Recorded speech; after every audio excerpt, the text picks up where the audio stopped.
Hi everybody, it's Dr. Ron.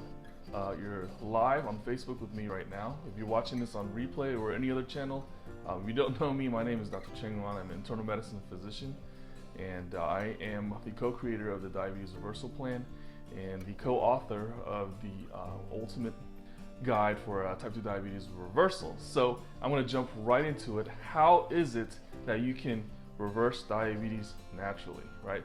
So to understand this, you have to understand how type 2 diabetes works, what it really is, and what we can do about it, right? So diabetes literally means sugar in the urine in Greek. That's where the name comes from. But it's got far more to do with sugar. Diabetes is a spectrum disease, and what it is that as you consume food into your body, food breaks down into different components, and these components turn into different things. So carbohydrates and sugars, for example, turns into blood sugar. Fats turn into fats for the body, and the proteins can turn into proteins for the body, or some of the proteins can be degraded into blood sugar itself as well. The system is relatively complex, but this is broken down in a very simplistic level, right? So as you eat something, it turns into something into your body, and there's a direct cause and effect relationship. So as you consume a lot of sugars and carbohydrates into your body, these carbohydrates will be broken down and get absorbed as blood sugar. And what that blood sugar does, it triggers the insulin to be released from the pancreas. And when the whole job of the insulin, to make it very simplistic, is to allow the muscles of the body to take up that blood sugar molecule, so the muscles can start using that blood sugar. If the muscles don't use that blood sugar, guess what? It gets stored. It gets stored as glycogen, which is in the liver, and it gets stored as fat. And over time, you can have a fatty liver, and over time, you can develop what's called insulin resistance. And the degree of insulin resistance, depending on where in the spectrum you are, is type 2 diabetes or pre-diabetes, and that's just the name that we give for it, okay? So the disease of diabetes is really insulin resistance. What is that? What does this insulin resistance mean? It means that as you put carbohydrates into your body, you stimulate the release of insulin to allow the muscles to take up the blood sugar molecules. Well, the problem is, as the muscles in your body gets kind of fatty, your liver gets fatty, your body doesn't like it. You're like, what is all this blood sugar doing in here? I don't need it. I'm not burning it off. Okay, so the muscles kind of close this door onto the insulin that the pancreas produces. Well, the pancreas is like, well, crap, there's all this blood sugar coming into the body. All this blood sugar is coming in, and you don't want to take it up, Mr. Muscle, but I don't have a choice but to keep secreting insulin to try to accommodate for the blood sugar coming in. And the muscle's like, I'm sorry, the door is closed. I am fatty enough as it is. So that's called insulin resistance. So as the body becomes more and more insulin resistance, it turns into something called prediabetes and type 2 diabetes. Okay, this is very different from type 1 diabetes, where you have the opposite problem, is where the pancreas is not able to produce enough insulin. Whereas most people with type 2 diabetes in the very beginning, they have tons of insulin floating around, but the muscles in the body do not accept it because it's getting just too fatty. And that leads to something called metabolic syndrome.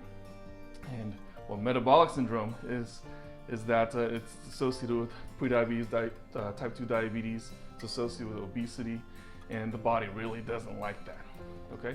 So now you understand the concept of what type 2 diabetes is. Well, let's talk about how we can reverse this process, right?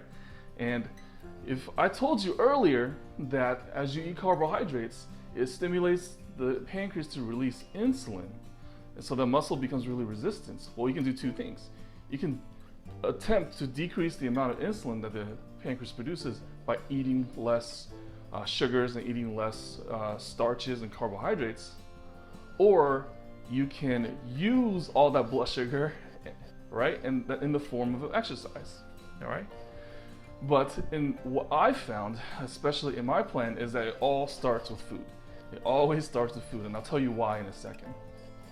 So we're able to decrease the amount of carbohydrates coming into the body, and there's less insulin floating around. The muscles become more sensitive to the insulin that the pancreas produces.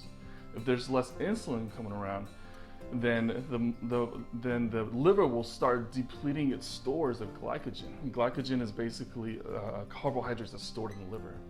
And as the liver depletes its stores of glycogen, you start burning fat. And you start burning fat in muscle, actually. And you start burning fat in protein. And so a lot of people like to call this the ketogenic stage, which is actually a misnomer. But we don't really become ketogenic immediately. It takes a lot and takes kidney impairment to do it. But that's where the ketogenic diet really comes from. So as we decrease the amount of carbohydrates coming in, and now we're burning fats and we're burning proteins instead of burning all these carbohydrates, the glucagon level goes up. Glucagon is that hormone that's the opposite of insulin. It makes your liver produce more sugar, and as the liver continues to deplete the supply, guess what? Your fat burning mechanism is on full scale. So when people eat a specific type of diet that allows this to happen, they lose a lot of fat, they lose a lot of weight very quickly. Not only do they lose fat weight, but they also lose water weight. Now, why do people lose water weight? You ever know of anybody who went on a really low carb diet and they lost a ton of weight really quickly? Well, a lot of it is water weight. It's because the liver is now churning out all this glucose, all this sugar, by depleting its glycogen stores, so the liver will shrink to like half its size in like a week. And the liver is a big organ. So as you deplete your body of glycogen, you lose that water weight initially, but after water weight comes the fat weight. You start losing fat. Make sense? Okay, so how are we able to eat in a way where we can make this happen? We can start burning the fat in our body and therefore reversing the disease of type 2 diabetes by decreasing the insulin resistance. How are we able to do that?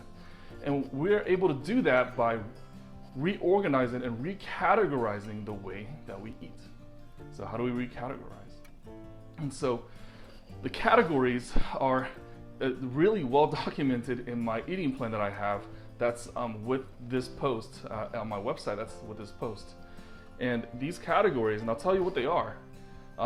There is a vegetable category, there's a protein category, and there's a fats category. And these are like the foundation of what we're supposed to eat. Okay, and consider the food pyramid back in the 1980s. Right, the food pyramid had a foundation of being wheat and bread and carbs of 6 to 11 servings. Well, that's not really true for someone who wants to lose fat, someone who wants to be healthier. No, the foundation should be vegetables. The foundation should be fats. The foundation should be protein. And on the top of the food pyramid, it should be these grain-based carbohydrates, right? And so, if you don't believe me, look this up. This is very true. This is well documented in a lot of different studies. And if you want to know what the studies are, I actually wrote a book called The Ultimate Guide for Type 2 Diabetes Reversal. That's also going to be accessible in this link.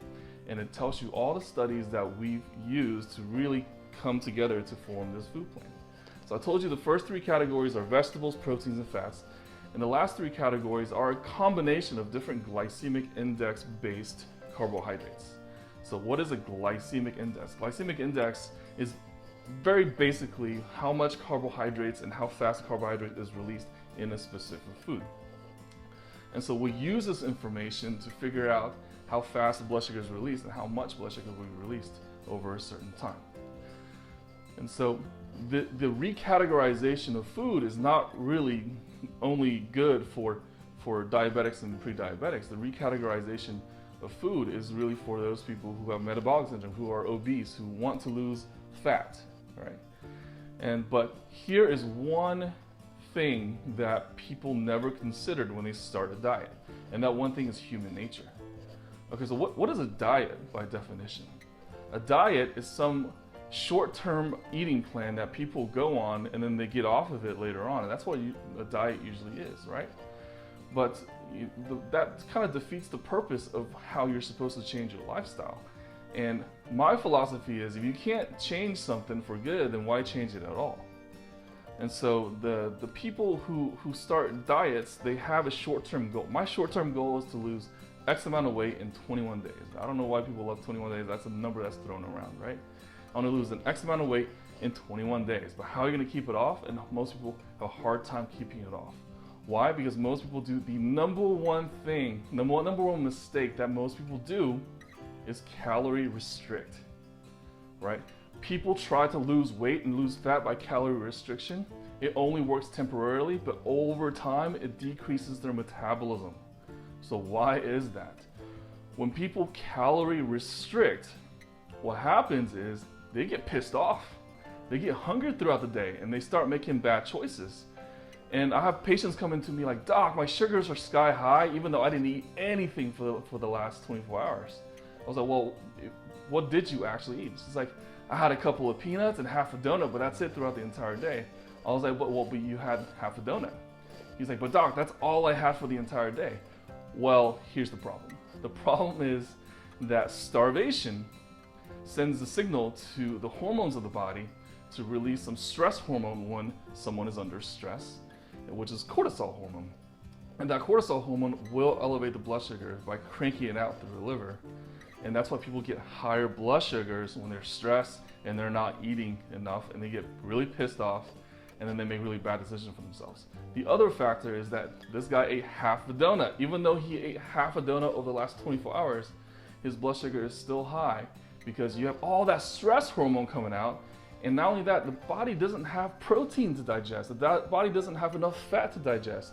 The body doesn't have the phytonutrients that exist in vegetables to help the pancreas function.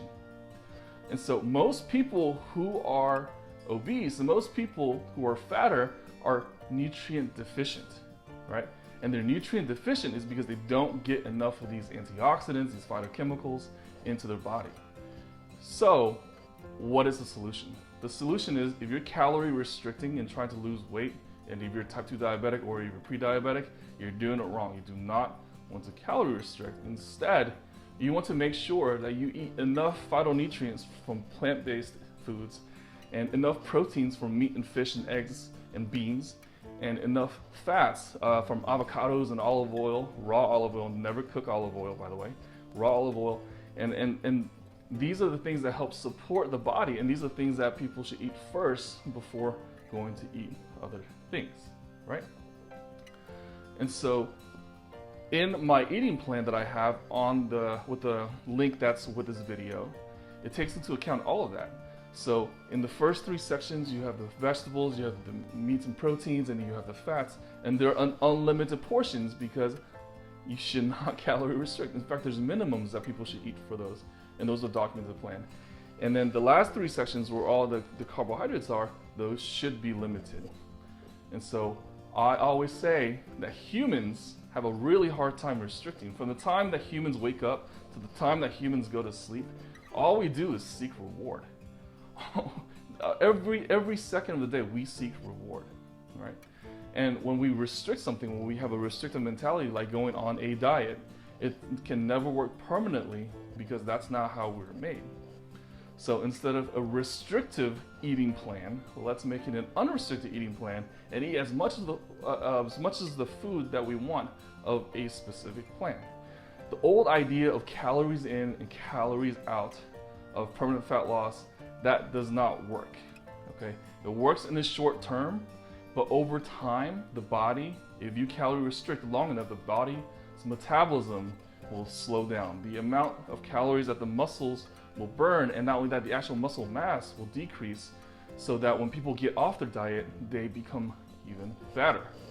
And this is seen in the show The Biggest Loser. The Biggest Loser, a lot of these people on The Biggest Loser, they lose a tremendous amount of weight, but even though they're still calorie restricted, but not as much after the show, they tend to gain a lot of weight back.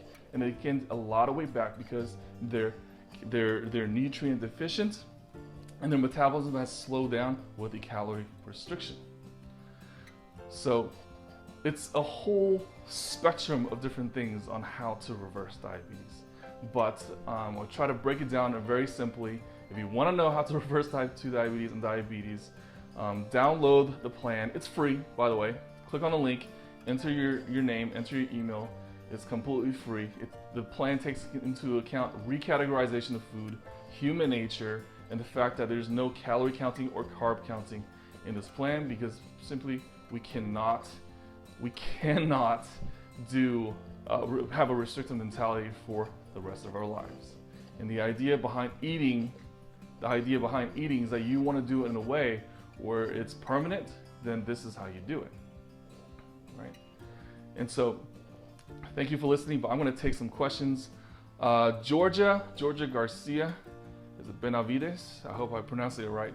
Reverse psychology. Reverse psychology is this is a little different from reverse psychology, and we're going with human nature, right? I think the idea of that humans don't like to restrict is we all understand what that means, and if we restrict, we have a hard time keeping up with that restriction for the rest of our lives. That's why most people fail on diets, and that's why most people kind of go yo-yo up and down in their weight and on diets, right?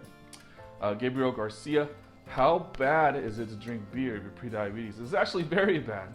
Alcohol does a lot to your body that you don't realize. There's actually 6 different mechanisms that alcohol alone makes you fatter. Alcohol is also damaging to the liver. It causes fatty liver disease. It makes the liver less functional. So in both men and women, it decreases the degradation of estrogen. Estrogen builds up in both men and women. That's why when a lot of men get fatter, they have man boobs, because of the estrogen effect, not necessarily because it's just fat. Right? So alcohol itself is actually very, very bad for prediabetes, diabetes, because it leads to a lot of metabolic syndrome. Okay. Deborah Whitaker Blevins. How do I reverse my diabetes? That's what I've been talking about the entire time. Tammy, my daughter was recently diagnosed. It was the first of the year, and her blood sugar has been all over the place, mostly high. We tried a couple of things that have shown promise, but she ran out of money trying a natural approach, and goes back to insulin, and now a pill is added. Tammy, let me tell you something. I don't know how old your daughter is, but I assume she's a type 2 diabetic. If she's the type 1, then ignore what I'm going to say. Type 2 diabetics actually should not be on insulin.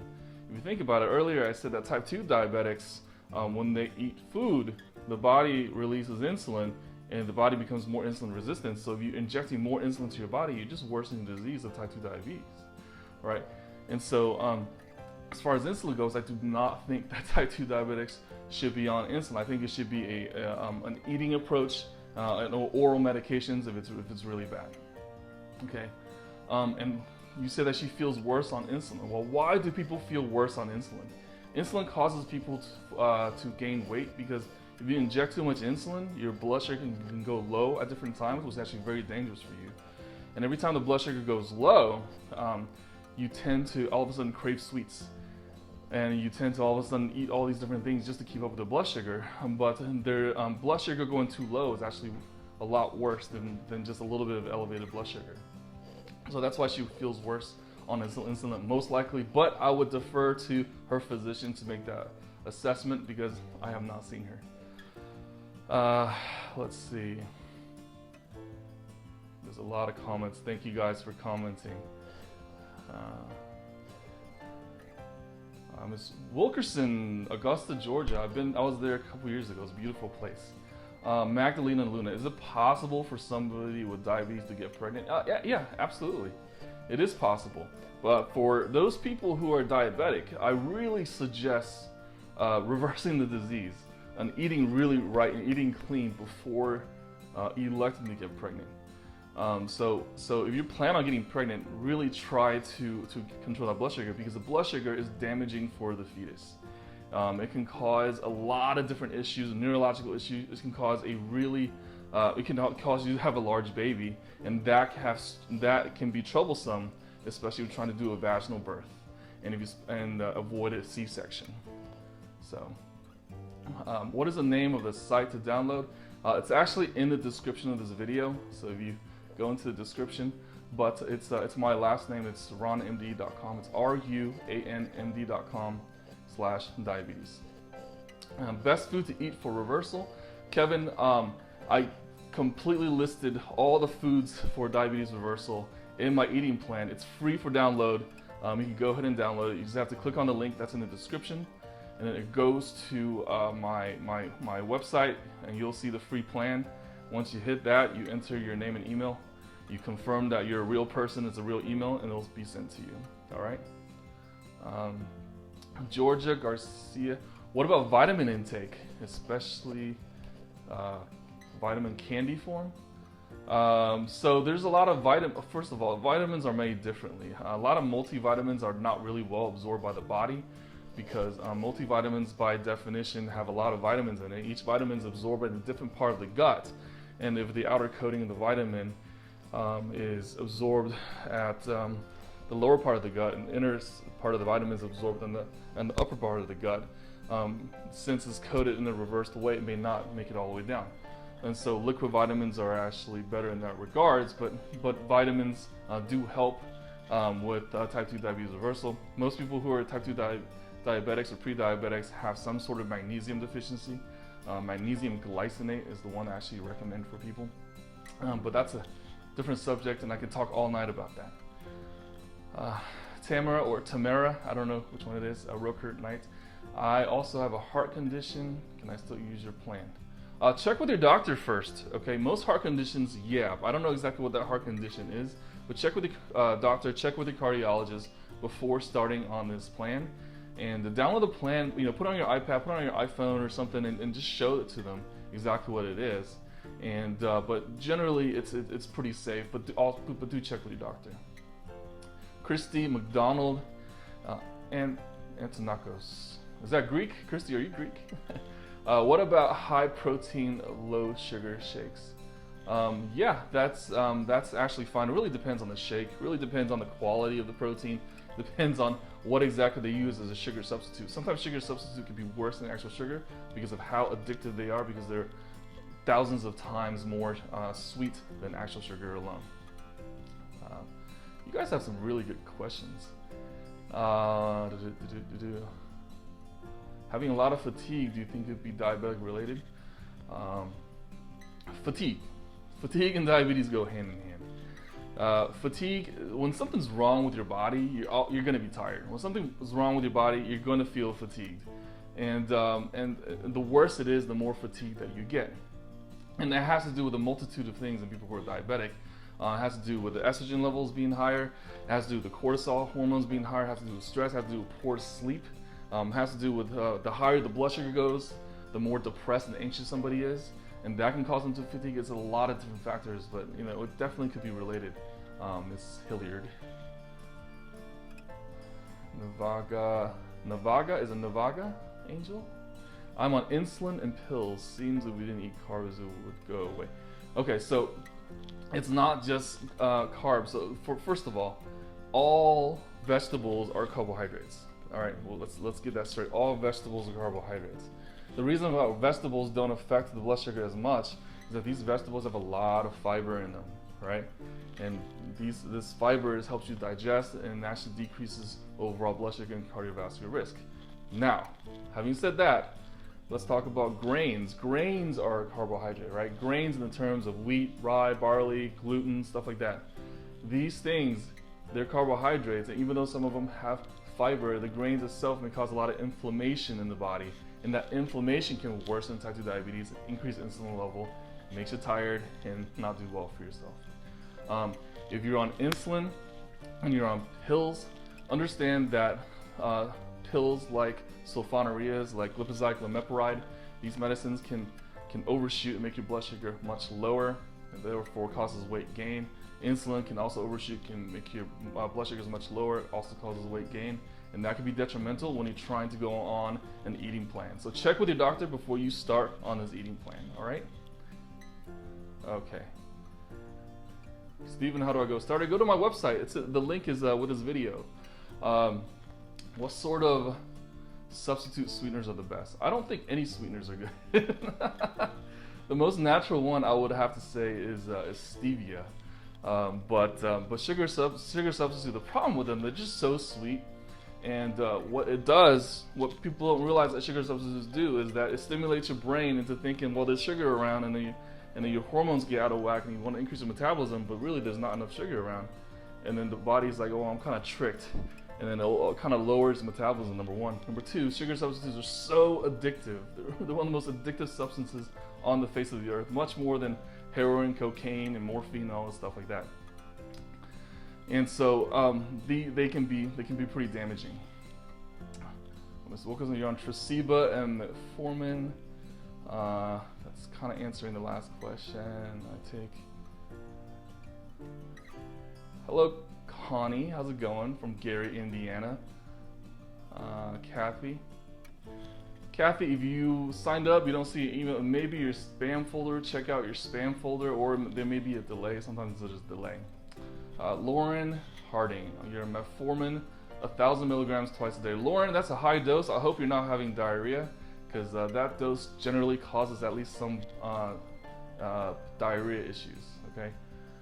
What about monk fruit? Well, there's a lot of different foods that are actually okay. I'm not going to get into the actual types of foods because that's just a very large subject that we gotta deal with. Betty Turner Wilson. Yesterday I was having severe numbness, tingling in my foot, and severe head and neck pain. Will this help the neuropathy? Well, yeah, absolutely. I'm assuming that this neuropathy is caused by your diabetes. If it's not caused by diabetes, go to your doctor and find this out, whether your neuropathy may be caused by the diabetes.